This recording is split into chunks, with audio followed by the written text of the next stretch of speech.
Snuffy here. Just backing out of my driveway. You get to watch. Just doing another grocery run, and I haven't posted any videos or updates for about a week. Figured it was probably time. I don't have a good answer as to the question of what kind of updates to give. I haven't really done much of anything this past week except work. Take care of the house a little bit. I did find a game that I'm going to stream this weekend. A little bit of a change of pace. Maybe radio's flaking out again. You're drunk, car. Go home. Yeah, it's called Encased. It's an RPG that one of my delightful viewers was kind enough to gift me a couple months ago, and I cranked it up over the weekend. Wasn't feeling too good this weekend. I think I have a kidney stone, or at least had. It feels today like I've passed it or gotten rid of it, whatever. Or broke up on its own or something, because I can actually move without it hurting. But yeah, so I wasn't really up to streaming this weekend because my gut hurt. I hurt my back. Right in the kidney. It's like something got jammed in my kidney and stayed there. That hurts because the plumbing, somebody decided to put fucking nerve endings in the internal plumbing. Whatever. So yeah, Encased. It's an RPG. The premise is simple enough. It's an alternate history of Earth set in I think it's the 1970s. We'll go through the story together when I start the game this weekend. But if I remember right, it's set right in the middle of the Cold War. And for whatever reason, this big dome that nobody noticed until the events of the game take place, or just before the events of the game. This dome that has apparently been around for centuries, that nobody ever noticed up until a bit ago, appears in the middle of the desert. I think it's in the United States somewhere, which makes it really curious. Like, how did they not notice this?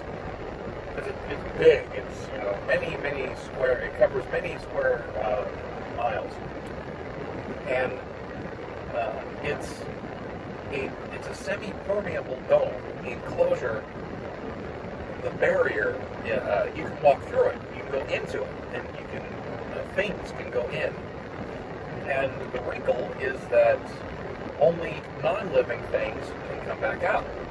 If a living thing tries to go through the barrier to leave the dome, they die. So there's all sorts of discoveries to make and technology and precursor stuff to dig up in this dome, and lots of research to do, and it could be really lucrative and make a lot of money and blah, blah, blah. The wrinkle is, if you go into the dome, you can't leave unless you want to die. So it's an interesting premise, and there's, it changed, apparently, the politics of the entire world. It ended the Cold War, because all of a sudden there's this treasure trove of new technology and knowledge to be found and discovered. And so it actually kind of helps achieve world peace. All the different governments of the world decide, hey, what do you say we bury the hatchet and kind of cooperate and work together to learn how all this stuff works? We'll send teams, we'll do coalitions together and cooperate to gain knowledge and advance humanity. So, the Cold War ends and things happen. And I guess there's one big dominant corporation ends up in charge of the whole thing. Oh, that's what's doing it. Like neat. Bumping into the console makes the stereo flake out. Alright, I gotta figure out how to rip the dashboard open on this car. And I'm willing to bet it's the wiring harness that's either wiggling loose or wire's pinched somewhere, pissing off the radio. I've been doing this for years, but it's gotten worse the past couple of weeks. Anyway, yeah.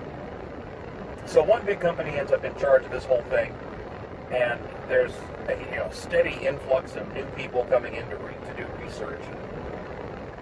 There's like 5. They set up like a caste system of sorts. There's 5 different groups of people, all arranged by color.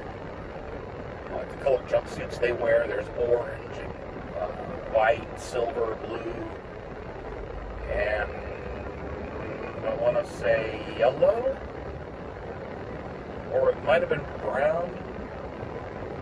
Oh no, it's black. Sorry, yeah, black.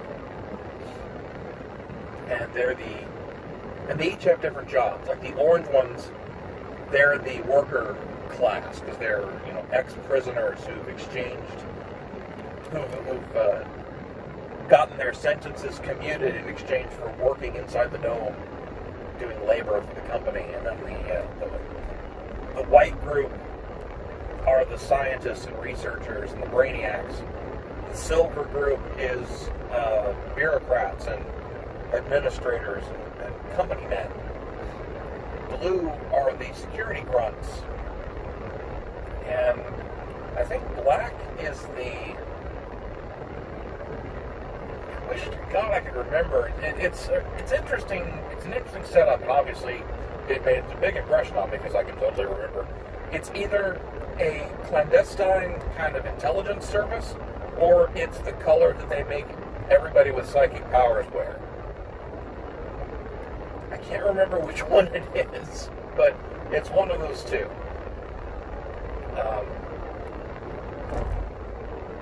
And it can't be clandestine because everybody knows what the 5 colors are and what they mean. I'll have to play through the game again, and we'll see together what the black color means.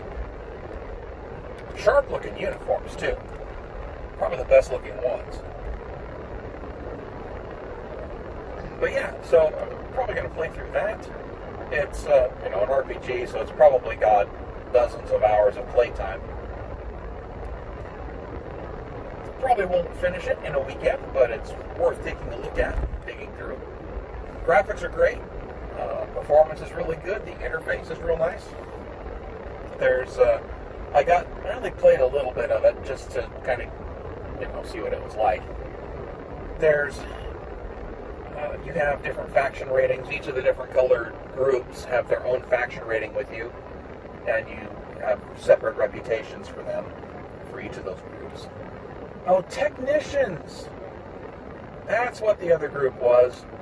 So, yeah, no, they're not... black is technicians, not psychics or super secret evil dudes. They're technicians. They fix stuff. So I remember that because there's a section where there's a broken door and you have to get through it to continue the tutorial, and the guy in front of it is a technician talking, and he talks to you, gives you a bunch of lockpicking stuff, like here's a lockpicking kit, here's the stuff to use to break through this door, to get this door unlocked so you can go through it. And the game gives you the option to just smash the door down because it's got 2 hit points and it's broken.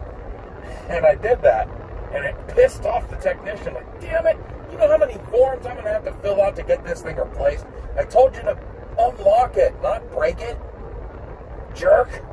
And I lost 5 reputation with them, and it was funny. But yeah, so it's got that kind of mechanic to it. There's lots of dialogue options. Big dialogue tree from what I can tell. Very open-ended gameplay. And it looks very competently done. And I've been saying a lot in this video. I'm so sorry. It's fucking annoying when people do it. I'm really trying not to. But yeah, the game looks really fun. It's very well put together. God, I did it again! Sound like an idiot.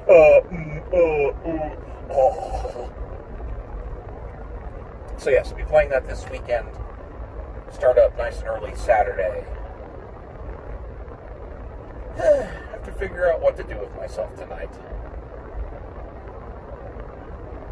desperately avoiding doing the dishes. I'm kidding. I just like to empty the dishwasher and get another load going. The people I have that come every week to kind of do some mopping and clean the litter boxes and stuff, I almost died.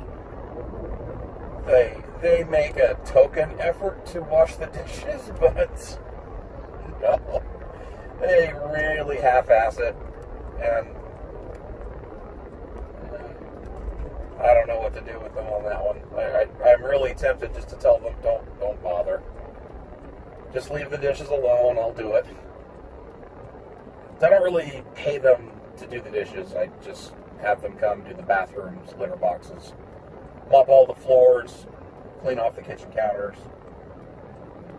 I guess that's part of why they do the dishes. They have to clean up the counters, but whatever.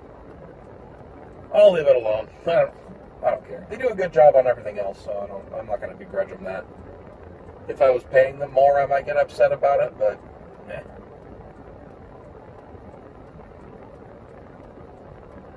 Man, it took forever to get up here to get these groceries. Well, no, 11 and a half minutes. That's not much. That's normal. Never mind.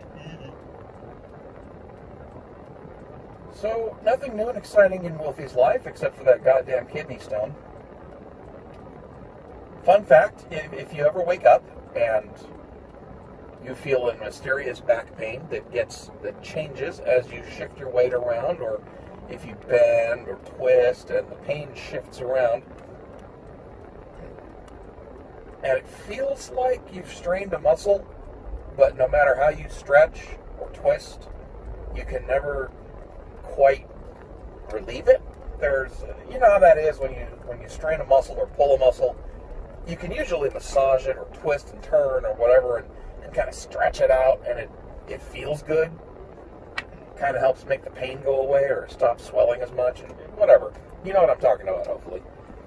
Well, if you have a pain in your back, in your middle to lower back, and it feels like a pulled muscle, but you can't stretch it away or twist and turn to make it go away, you might have a kidney stone hanging out in your kidney. Those hurt, and they're no fun. If they get bigger, then I guess it's 0.3 inches long or wide, or however you want to put it.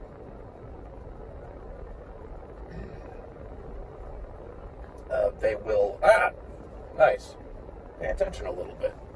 Or just drive into me, why the hell not? Fucking asshole. I like Sorry, that was great. I start cursing right as I hit the reverse button and the car beeps. So the Prius kind of censored me. Hey, here's the rain. Here comes the rain again. Falling on my head like a new emotion.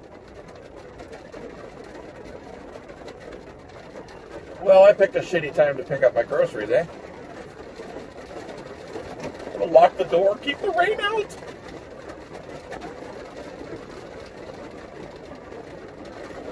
I'll be right back. I gotta check in, make sure they know which parking spot I'm in. BRB.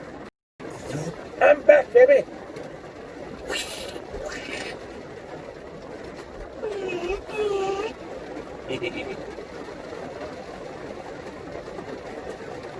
I like being indoors or inside a nice car when it's raining. I really feel like shit having somebody load my groceries when this is going on. I hope they make me wait, because this rain will probably go away in a few minutes. Maybe. So yeah, kidney stones, they suck. Oh yeah, another symptom, or another way to tell or guess if it's a kidney stone. You have that pain that I described, and it changes every time you pee. But it doesn't go away, it changes. It's like a slightly different spot, or it doesn't hurt as much, or it hurts worse, or whatever. If that happens after you pee, and this applies to men and women, then it could point to a kidney stone, because as you urinate, you know, a kidney stone is a bunch of calcified goo, like a rock, that's stuck in your plumbing. Stupid car! I don't want to see all of your LED elements. Oh, stereo super pissed now. Bravo Safo, it says. Oh yeah, it's wedged. Cool. Neat. It's broken. I shouldn't be excited about that, but here we are. Anyway. Yeah, so if it changes, the pain changes or moves around when you pee, it could be because the fluid moving around might slightly change the shape of the stone, or just move it around, and it's what's causing the pain, so as it moves,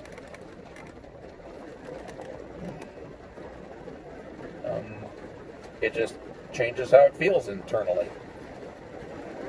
In something like 98% of cases, they go on their own. They break up on their own inside, or your body decides, all right, God damn it, I'm going to push it through anyway, even if it hurts. If you think you have one, they generally tell you to go to the doctor and try to get some help, because there's a couple things they can do to treat them, but mostly they give you painkillers. And apparently those are beneficial, because I guess kidney stone pain is described as some of the worst imaginable, especially for men, because they don't do the whole childbirth thing, and that probably hurts worse.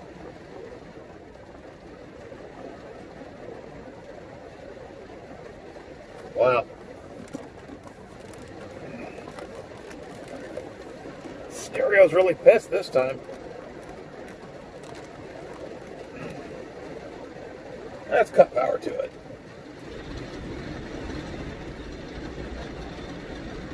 And recycle it. Doop, doop, doop. There we go. It lives. Yay.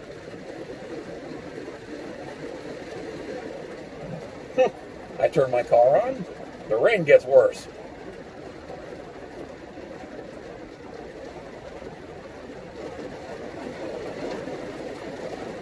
You know, most people hate rain, but I kind of like it.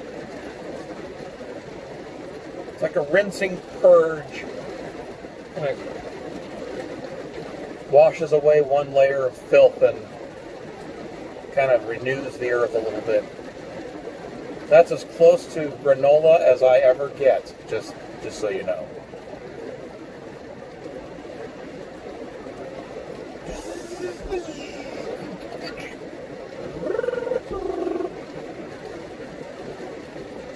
I don't know why my windshield wipers amuse me, they just do.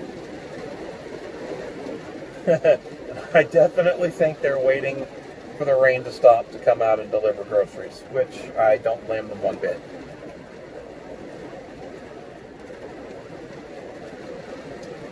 I've also decided, completely unrelated to anything I've babbled about so far. Damn it, I did the thing again. Urgh!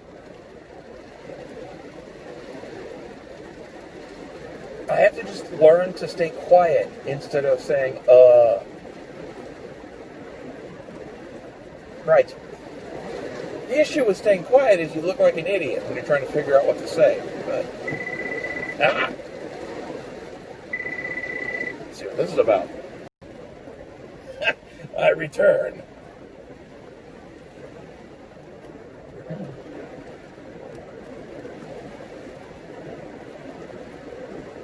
Ooh, I just got lightheaded. That's a fun experience.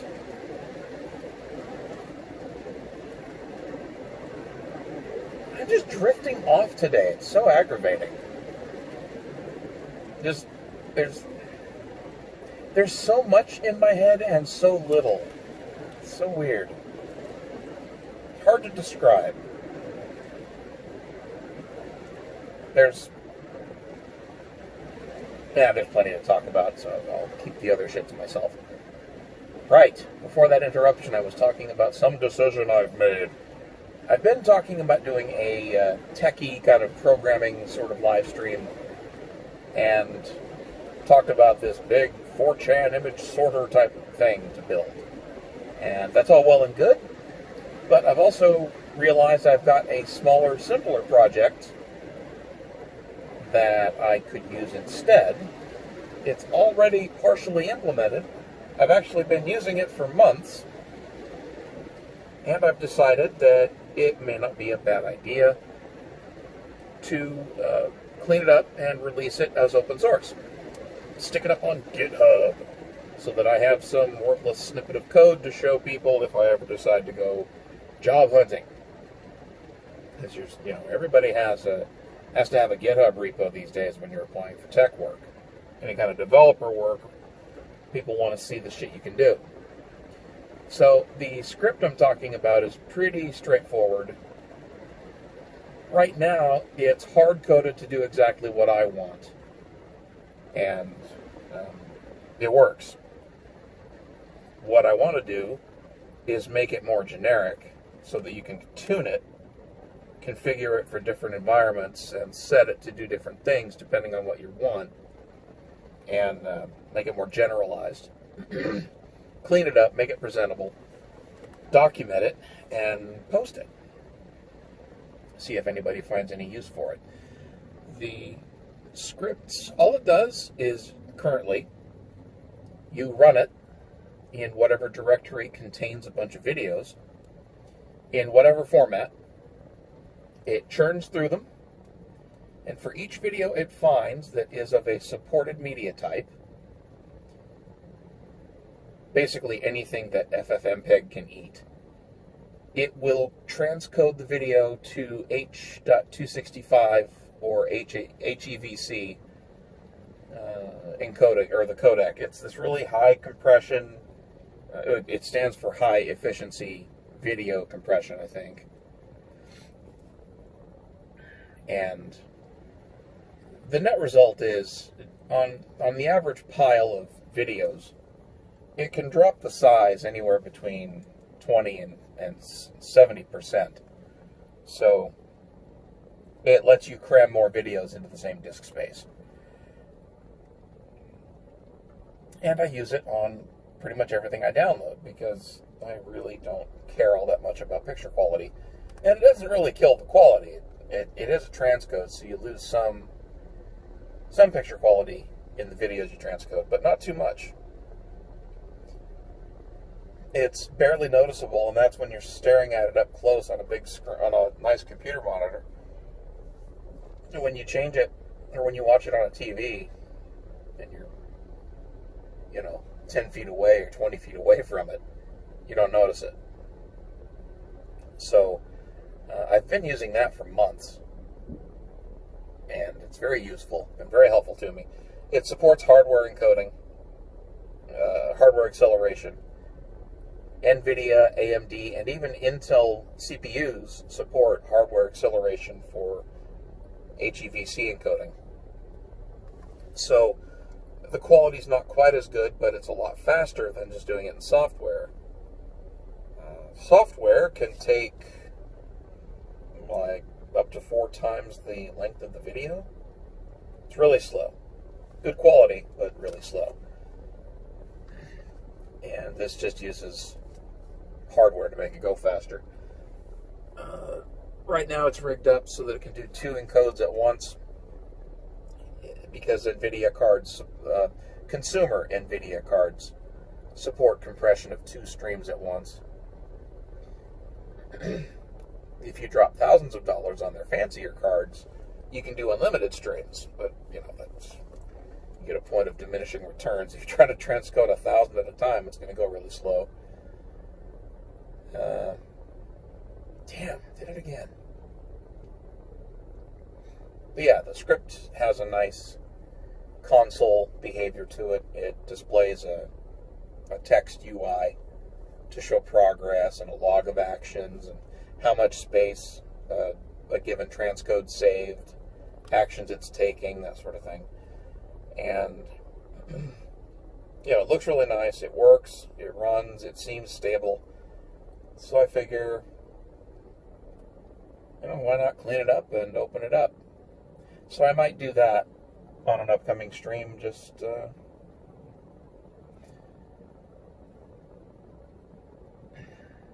as an alternative to writing a brand new piece of software from scratch.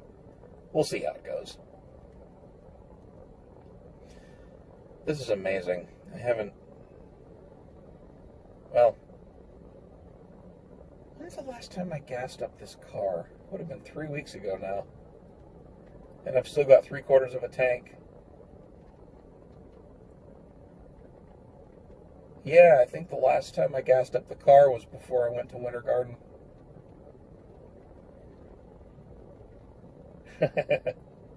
Wow, that's been a while.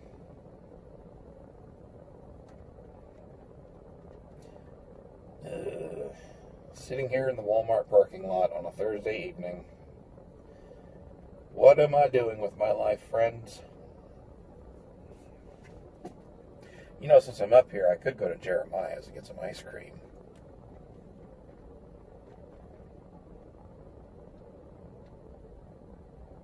Okay, rain's over. Bring my food.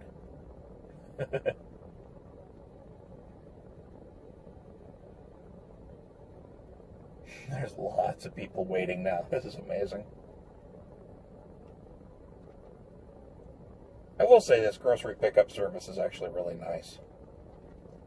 And if it's available to you, you should totally take advantage. I wonder if I can clean this or if it's coming off.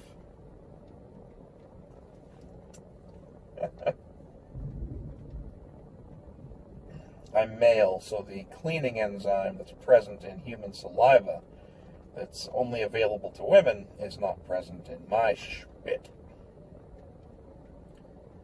Alas. But it does look like that's smearing around and coming off.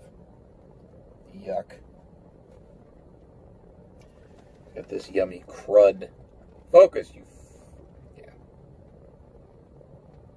I don't think you can even see this. Focus. No. Doesn't look like it. Just crud from years of use of these little buttons on the dashboard, or on the steering wheel. And I don't think this little pad has ever been cleaned, so it's nice and nasty.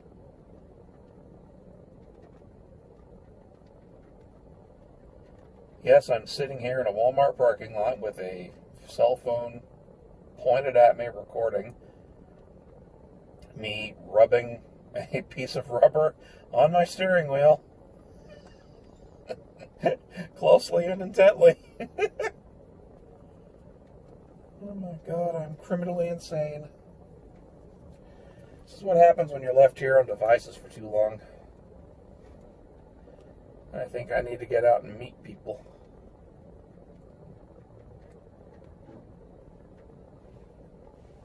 Although, really, eh.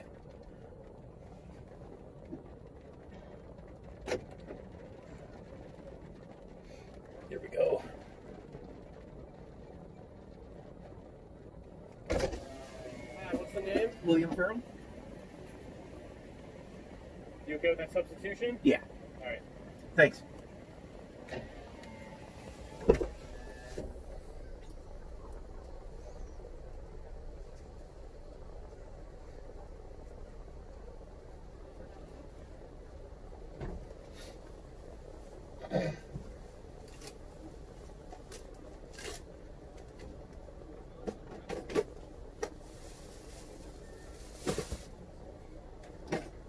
All right, sir, you're good to go. Great, thank you.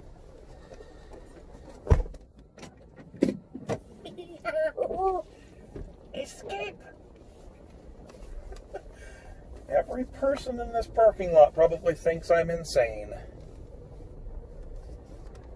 Who am I kidding? None of them noticed me and no one gives a shit. That's one of the hardest lessons to learn in life. And it's like really hard for a depressed person with low self-esteem and for really egotistical people who are utterly full of themselves and think the world revolves around them. It doesn't. And it's so hard for a person that's like socially awkward and uncomfortable around people and always anxious and nervous and worried about what other people think of you.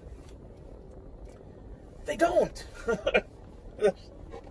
I was sitting in that parking lot for probably, 10 minutes then, waiting for them to bring out the groceries because of the rain. And the whole time, I kind of kept myself from being too animated or even really talking that much. Because, oh God, what if somebody in the other car looks over and sees me talking to myself? And I keep forgetting the two very important lessons there that I keep forgetting. The first is, they don't give a shit. The second is, nobody probably noticed. People are, look how engrossed in your own world you are. When you're out walking in public or driving around, do you look at every single car you pass? Do you look and see what the driver is doing? No. If you pull up in a parking lot, you have to sit there for 5 minutes. Do you actually look around and scan the parking lot and look and see what every driver's doing? Hell no.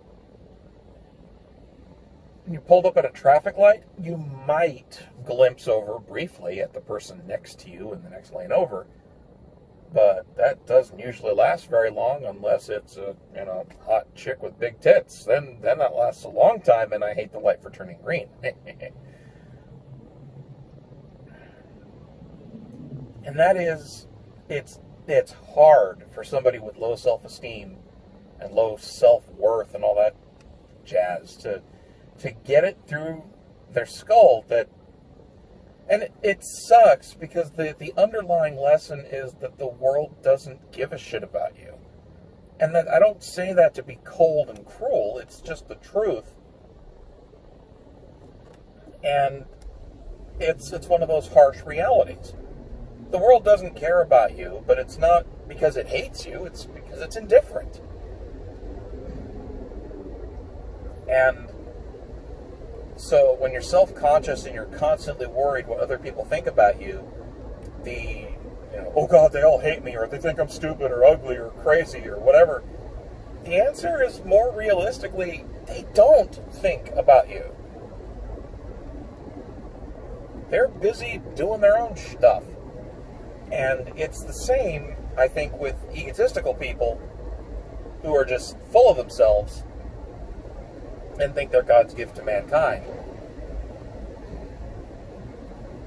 They want to think that the world thinks they are beautiful and amazing and, oh God, everybody loves me. Like, well, no, most everybody doesn't care.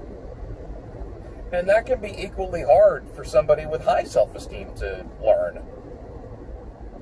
My God, I could have studied psychology and gone into that. Hang up a shingle. I could charge $75 an hour and do therapy. Borrow from the tutelage of Dr. Dennis Leary. Hey, doctor, I'm feeling. Shut the fuck up. Next. Dennis Leary used to be really, really funny. There was some controversy about him stealing jokes from Bill Hicks.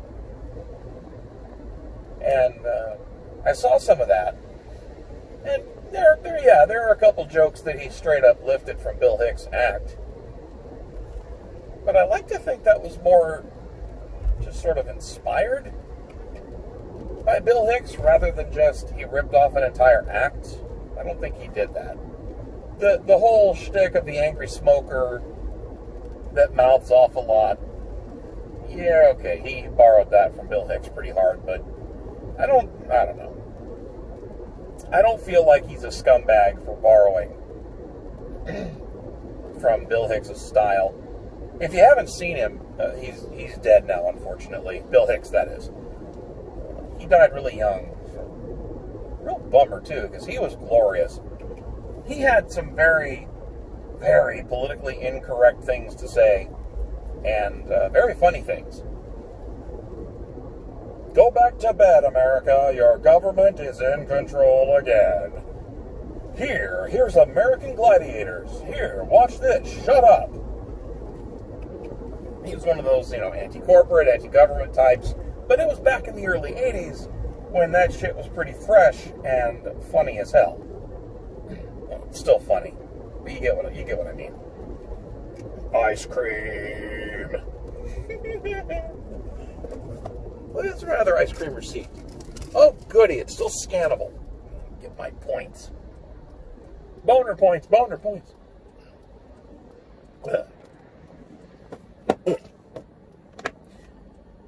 Yes, Dennis Leary. Borrowed from Bill Hicks' style quite a bit. And a couple jokes. But he's done some of his own funny stuff. And he did a series, I think, called Rescue Me. And he was part of an ensemble cast for that one. I haven't actually seen the show, but I've heard it's pretty good. Oh, that was stupid. Whoa! That was a bit of a risk I shouldn't have taken. Oh, ah! Up yours, tree. I don't want your water. My grass does, though. There's actually not a line. Holy shit. It's a good time of day to come out here. Make a note. Wow, only one car. That means I'm next. Whoa!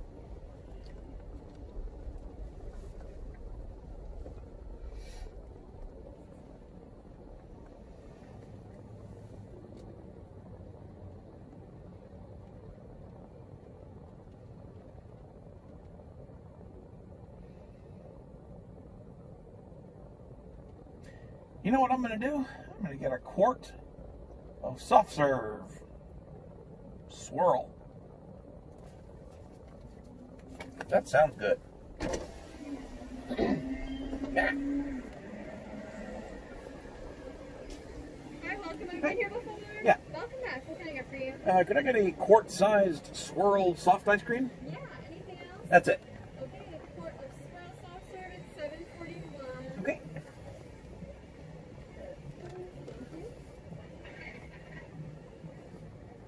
Okay. You can take your card out, and I'll get a receipt right out for you. All right, thanks.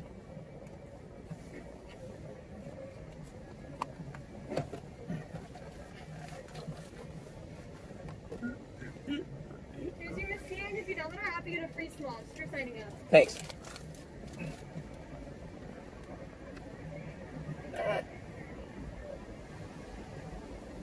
Sugar-free cherry. Here you go. Thanks a lot. Enjoy collection. Whee! Ice cream acquired. As much soft serve as I end up eating, I should just get a fucking machine and stick it in my house. Why are you stopping? Why is everyone so bad at driving? My God.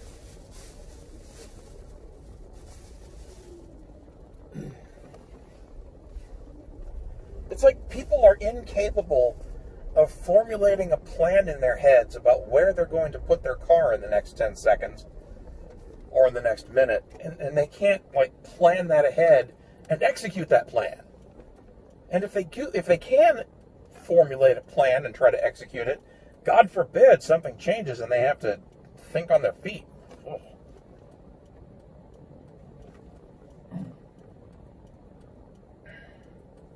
It's always funny with older people too.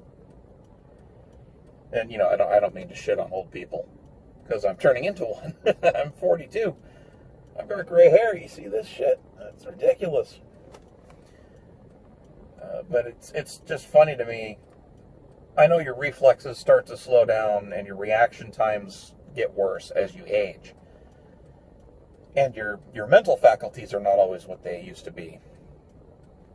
But presumably, if you make it to your 50s or 60s, you've been driving for fucking decades.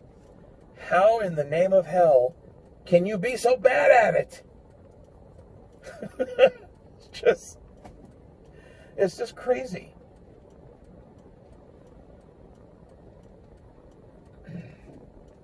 Like you You fat whore. Drive. There is literally no one but... Oh, you fucking prick.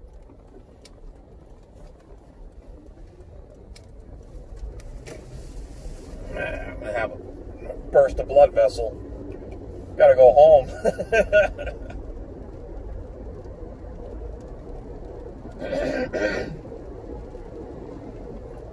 It cracks me up seeing people walking around with those stupid masks on.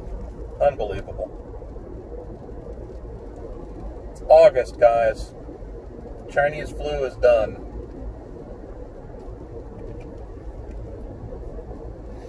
Anybody that was going to get it has already gotten it. If you haven't gotten it by now, good news.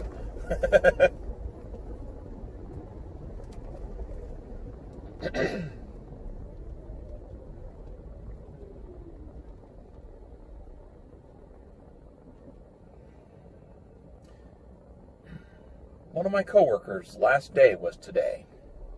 I had to say goodbye to him electronically since we all work remote. This was his last day, and he signed off about an hour ago. Bums me out. Really good guy. Knows his shit, too. So, our team is diminished by his absence. Kind of sucks. Such is the pain of working on a team composed of a mix of full-time employees and contract workers. I'm one of those contract workers too. I guess next week, a well-respected guy that his contract got renewed for 3 months after the 1 year, so he was one of the rare ones that stayed more than a year. His last day is next week, and that's got the team all bummed out too, because he's basically been on every sub-team in the whole group, in the whole department, and he's touched almost every service that we work on. So he's got a lot of knowledge that you won't find in any other single person in the department. So it's going to be a brain drain when he goes. And it sucks. But, such is life in the gig economy.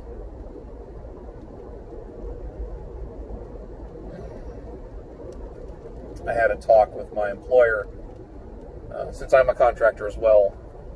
My contract is up in December. So I talked with her about how exactly it works. When we know the end date is coming soon, what do? I want to keep getting paid, so how do I start finding, when do I start interviewing with other companies to get another position going? And the good news is they have a plan. They've already got a company in mind for me to work with. They've already got good inroads with them, and they are looking to hire a good chunk of contractors, and they happen to prefer to pick contractors from among people who have worked at my current contract location. It's funny that the companies involved kind of trade contractors back and forth.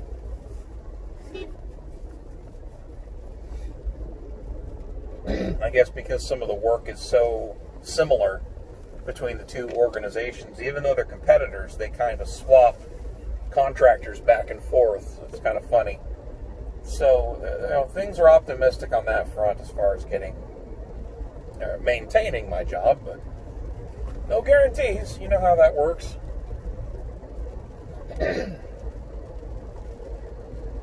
That'll be a hell of a drive, even if it does line up. But whatever. My car is good for it. There'll probably be a lot of remote work anyway. It's amazing how a lot of companies have discovered, oh, wait, we can let employees work remotely. And they don't all just screw off and do nothing, and we're actually doing okay. Wait a minute, we're saving money. Why didn't we do this before? Fucking employees didn't mention this before. Like, yeah, we did, boss. But, A lot of companies are figuring out that they can let people work from home and save a shit ton of money on gas, save a lot of time on the commute. And the companies themselves don't need to rent out as much office space. So they save some cash too.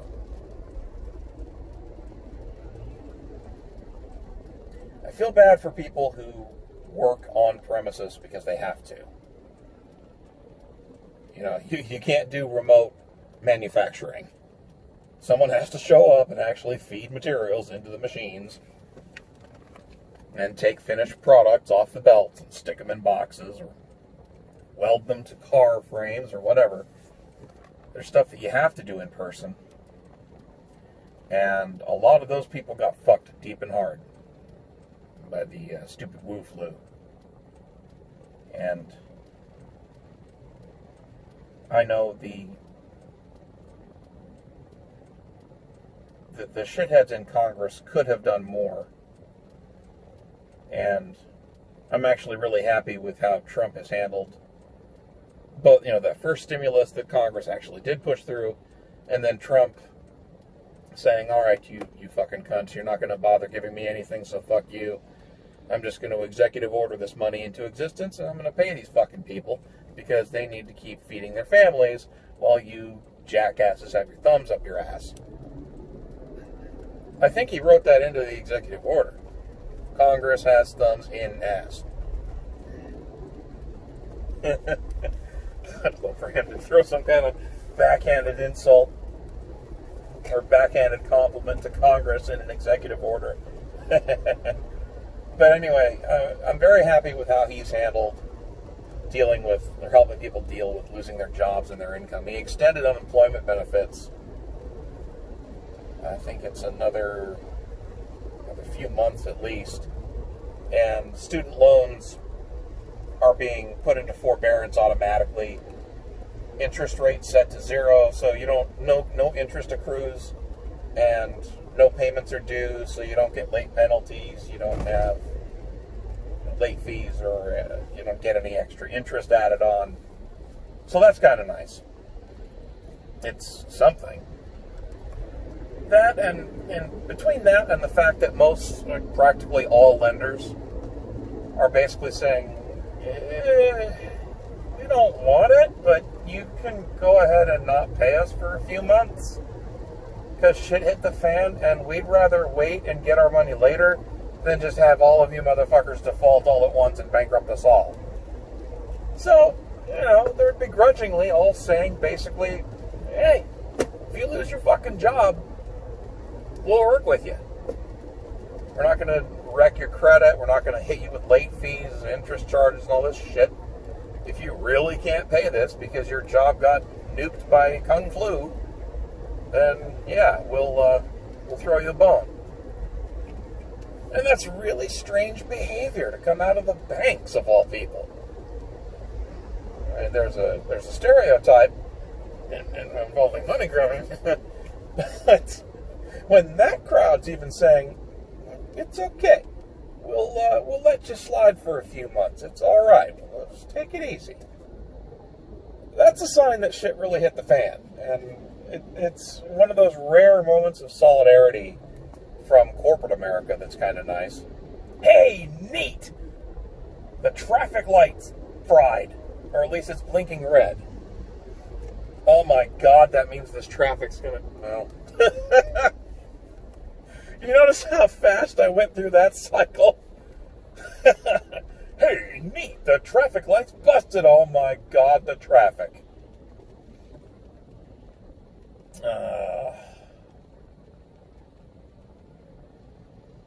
I guess that means the power flaked out for a bit here. Fortunately, all my important stuff is on a UPS at the house. Although that probably means one of the fucking things is beeping. Driving the cats insane.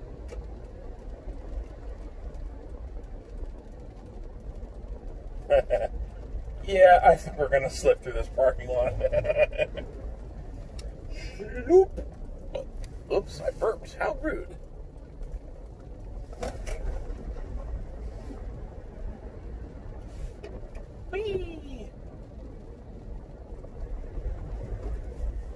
in the rain is kind of fun.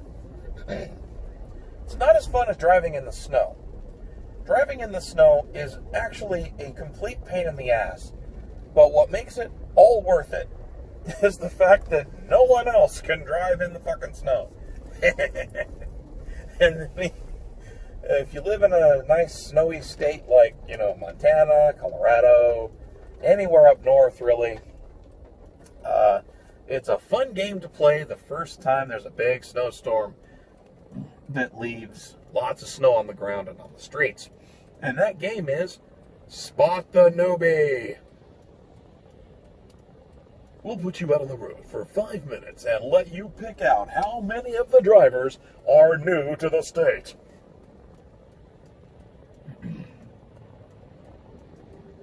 How can you tell when someone is new to the state just based on how they're driving?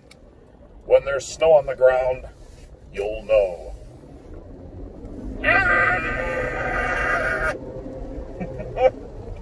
He came up fast, asshole. He's not even passing me. He's turning left into the apartment complex I used to live in. How crazy is that? When I moved into the house that I'm in now, it was 2 blocks away from the apartment I lived in prior to that. That was an easy damn move.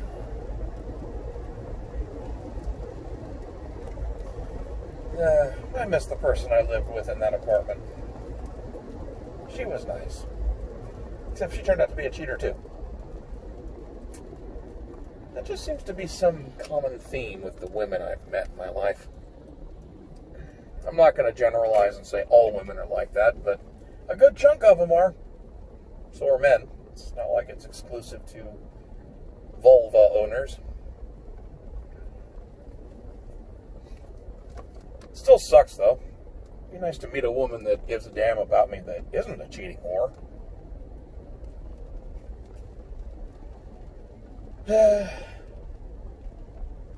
I can dream, right? Well, I'm back in the neighborhood, and I've got groceries to haul in, so I guess I will call it quits here and stop babbling. This video's like a good, almost an hour long. I really blathered and drove a lot. But hey, it was fun, and I got to sit in some rain. So I'll catch you guys later. Thanks for listening to my babbling. And maybe see you Saturday for my live stream. I'm probably going to start around 10 a.m. Eastern. Maybe 11 a.m. at the latest. So I'm going to try to get some good amount of streaming in this weekend. So thanks for watching, guys. Have yourselves a great day. And I will see you this weekend.